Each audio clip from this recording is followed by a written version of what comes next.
ఓం మహాగణాధిపతయే నమః. ఓం గురుభ్యో నమః. ఓం శ్రీమాత్రే నమః.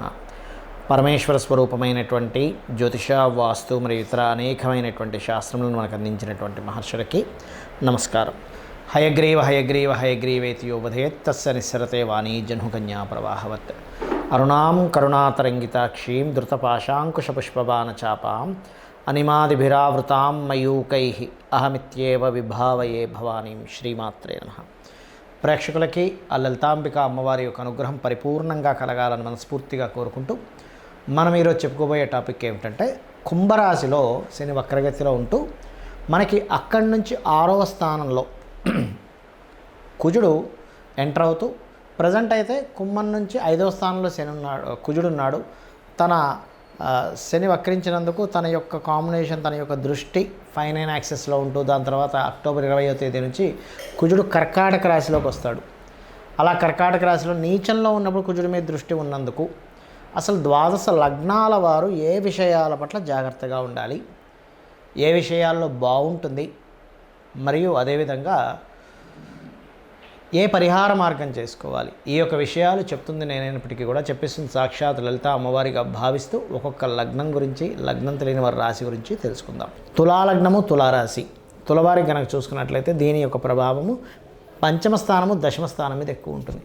పంచమం అంటే క్రియేటివిటీ, ప్రేమ వ్యవహారాలు మరియు సంతాన సంబంధించిన విషయంలో తీసుకునే నిర్ణయాలు, రాజకీయ సంబంధించిన నిర్ణయాలు, అదేవిధంగా ఫ్రెండ్స్ మధ్యలో వచ్చేటువంటి విభేదాలు, ఫ్రెండ్స్తో ఉండేటువంటి సంబంధాలను పంచమ స్థానం చెప్తుంది. అలాగే ఇమ్యూనిటీని కూడా చూపిస్తూ ఉంటుంది. అదేవిధంగా దశమ స్థానం అనేటువంటిది వృత్తిని చూపిస్తూ ఉంటుంది. మీ యొక్క కెరియర్లో ఒక హై స్టేజ్కి వెళ్ళేటువంటి విషయాన్ని చూపిస్తూ ఉంటుంది. అత్తగారికి సంబంధించిన విషయాలు చూపిస్తూ ఉంటుంది. ఒక career, daily routine career related సంబంధించిన విషయాలన్నింటినీ దశమ స్థానం చెప్తూ ఉంటుంది.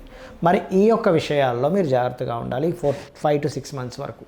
అంటే మనకి దాదాపుగా 20వ సెప్టెంబర్ వరకు, అక్టోబర్ వరకు, మనకి 20th అక్టోబర్ వరకు మిథునంలో ఉన్నటువంటి కుజుడు దాని తర్వాత కర్కాటకంలోకి వస్తాడు. అలా వచ్చేసరికల్లా ముఖ్యంగా మీరు షేర్ మార్కెట్ విషయంలో కొంత జాగ్రత్తగా ఉండండి. సంతానాన్ని పొందే విషయంలో శస్త్రచికిత్సలు చేయించుకుంటారు, ఐవీఎఫ్లు, ఇటువంటి విషయాలు జాగ్రత్తగా ఉండండి. మరియు అదేవిధంగా పర్టికులర్గా కనుక చూసుకున్నట్లయితే షేర్ మార్కెటింగ్ రిలేటెడ్ ఫ్రెండ్స్తో ఏదైనా కలిసి చేసేటప్పుడు, కొత్త ప్రేమ వ్యవహారాల్లో మీరు ఎంటర్ అయ్యేటప్పుడు, జాబ్ సంబంధించిన విషయంలో ఎక్కువ స్ట్రెస్ ఉందని చెప్పి తొందరపాటు మానేయడం, అందులో ముఖ్యంగా క్రియేటివ్ రిలేటెడ్ జాబ్స్ లేనట్లయితే మెడికల్ రంగాల్లో ఉండేటువంటి వారు, పర్టికులర్గా డాక్టర్స్ అది ఉన్నప్పుడు, సర్జన్స్ అది వాళ్ళు కొంచెం ఇరిటేట్ అవుతూ ఉంటుంది వాళ్ళ వర్క్లో. ఇటువంటి విషయాలు జాగ్రత్తగా ఉండండి. మరి ఈ 5 to 6 months ఈ గ్రహస్థితి తర్వాత మీకు ఒక అనుభవాన్ని, ఒక స్ట్రెంత్ని ఇస్తుంది. ఏ విషయాల్లో అంటే, మీరు ఈ కాంబినేషన్లో సర్వసాధారణంగా ఏమవుతుందంటే లవ్ ఫెయిల్యూర్స్ జరుగుతాయి. జరిగినప్పుడు సర్వసాధారణంగా చూడండి, లవ్ ఫెయిల్యూర్ అవ్వని వ్యక్తి, ఫెయిల్యూర్ అయ్యేటువంటి వ్యక్తిలో వ్యత్యాసం కనుక చూసుకున్నట్లయితే, లవ్ ఫెయిల్యూర్ అయిన వాళ్ళు మోర్ స్ట్రాంగ్ అవుతారు. ఎమోషన్స్ నుంచి ఎమోషన్ ఎట్లా కంట్రోల్ చేసుకోవాలో అర్థమవుతూ ఉంటుంది. ఎవరు నిజమైనటువంటి ఫ్రెండ్సో, ఎవరు మనకి ఇబ్బంది పెట్టేవారో ఫిల్టర్ అవుతారు ఈ 5-6 నెలల్లో మీకు. అదేవిధంగా ఉద్యోగంలో ఎటువంటి సిచ్యువేషన్స్ని ఎట్లా ఎదుర్కోవాలనేటువంటి ఒక కండిషన్ని ఎట్లా మీరు హ్యాండిల్ చేయాలనేటువంటిది తెలుస్తూ ఉంటుంది. అదేవిధంగా మీరు చేసేటువంటి జాబ్స్లో ఈ 6 నెలలు దాటిన తర్వాత ఒక తారాస్థాయికి తీసుకెళ్ళడం జరుగుతుంది. కొంత పెర్మనెంట్గా కొన్ని విషయాల్లో సెటిల్ అవ్వడం అనేటువంటిది ఇస్తుంది ఈ కాంబినేషన్ అనేటువంటిది. అయితే ఇక్కడ మీరు ప్రధానంగా ఈ జాబ్ సంబంధించిన విషయంలో ఇబ్బంది కలగకుండా ఉండాలి. ఈ మిత్రులకు సంబంధించిన విషయంలో ఇబ్బంది కలగకుండా ఉండాలి. అంటే మిత్రులతో ఇబ్బంది అవుతుంది అన్నప్పుడు సూర్యభగవానుని చూస్తూ ఓం మిత్రాయ నమః చేయండి. అదేవిధంగా ఓం కర్పూర వీటికి ఆమోద సమాకర్ష దిగంతరాయ నమః చేయండి. ఉద్యోగ సంబంధించిన విషయంలో ఏదైనా ఇబ్బంది ఉంది అని అనుకుంటే కనుక సుబ్రహ్మణ్యేశ్వర స్వామి ఆలయానికి వెళ్ళి అక్కడ కూర్చొని ఎర్రటి పుష్పాలతో సుబ్రహ్మణ్యేశ్వర స్వామిని ఓం స్కందాయ నమః లేదా ఆంజనేయ స్వామికి ఆకు పూజ, తమలపాకులతో పూజ చేసుకొని ఓం మాణిక్య మకుటాకార జానుద్వయ విరాజితాయ నమః చేసుకుంటే అన్ని విధాలు బాగుంటుంది. ఈ శనికుజులు పరస్పర వీక్షణ ఇది ఒక 4-5 నెలలు ఉంటుంది. కాంబినేషన్ ఇవన్నీ మనం చెప్పుకున్నాం.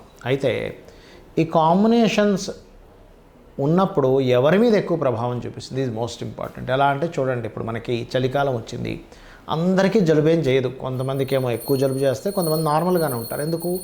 వాళ్ళల్లో ఆ శక్తి ఉంది, తట్టుకునే శక్తి కొంతమందికి ఉంది, కొంతమందికి తట్టుకునే శక్తి లేదు. ఇన్ఫెక్షన్స్ వచ్చినప్పుడు కొంతమందికి వస్తుంది, కొంతమందికి రాదు. అంటే అర్థం ఏమిటంటే వాళ్ళల్లో ఇన్బిల్ట్గా ఉన్నటువంటి శక్తి ఏదైతే ఉందో అది వాళ్ళని రూల్ చేస్తుంది.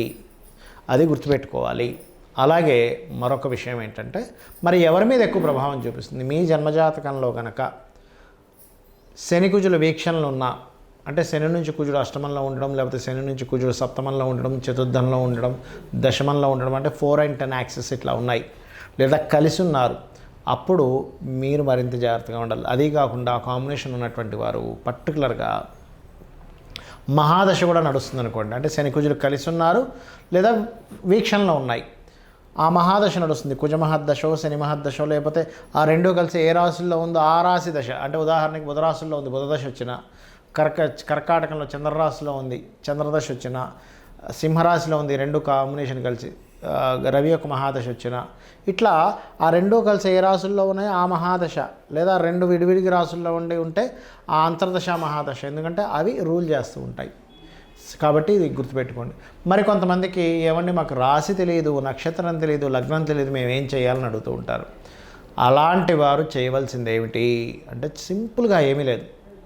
ఇక్కడ మీకు దగ్గరలో గోశాల ఉన్నట్లయితే గోవు దగ్గరికి వెళ్ళి చక్కగా మీరు క్యారెట్లు బెల్లము తినిపించండి. మంత్రం ఏం చేసుకోవాలి? లలితా సహస్రనామాల్లో ఓం అనాకలిత సాదృశ్య చుబుకశ్రీ విరాజితాయై నమః, ఓం స్కందాయ నమః, లేదా ఓం హరిమర్కటాయ నమః, ఈ రెండు కలిపి కూడా చేసుకోవచ్చు. ఓం అనాకలిత సాదృశ్య చుబుకశ్రీ విరాజితాయై నమః, ఓం హరిమర్కటాయ నమః, ఈ రెండు సంపుటీకరణ చేసినట్టుగా కూడా చేసుకుంటే మీకు ఆ శని కుజులు ఎవరైతే ఉన్నారో ఆ ఎనర్జీ ఫార్మింగ్ చేసేటువంటిది ఎలా అంటే ఇప్పుడు బాగా బయట చలేస్తుంది, కానీ కోట్ వేసుకున్నాం, స్వెటర్ వేసుకున్నాం, మనకు చలియదు. ఎందుకు? బయట చలి ఉంది కదండి, అంటే మీరు ఒక రక్షణ కవచాన్ని పెట్టుకున్నారు. అలాగే ఒక మంత్రం అనేటువంటిది ఏం చేస్తుందంటే ఆ ఎనర్జీని ఫామ్ అవ్వనివ్వకుండా చేస్తుంది. ఇది గుర్తుపెట్టుకోండి.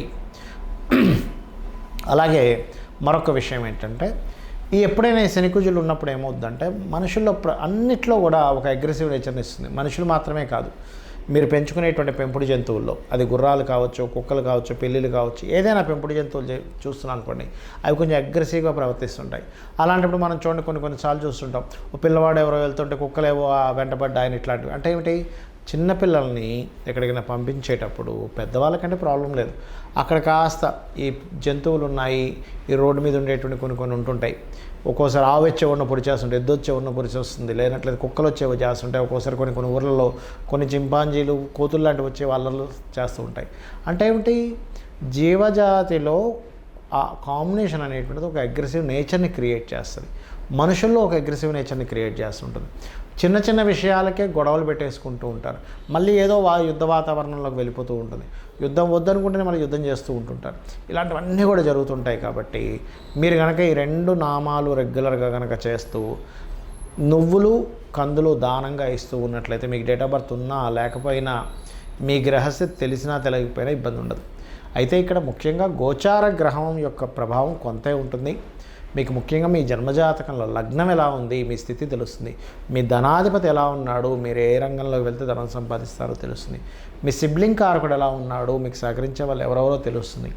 మీ చతుర్థాధిపతి ఎలా ఉన్నాడు, మీరు గృహం ఎప్పుడు ఎక్కడ ఎలా కొనుక్కోవాలి, ఎందులో బాగుంటుంది ఎందులో బాగాదు అనే విషయం తెలుస్తుంది.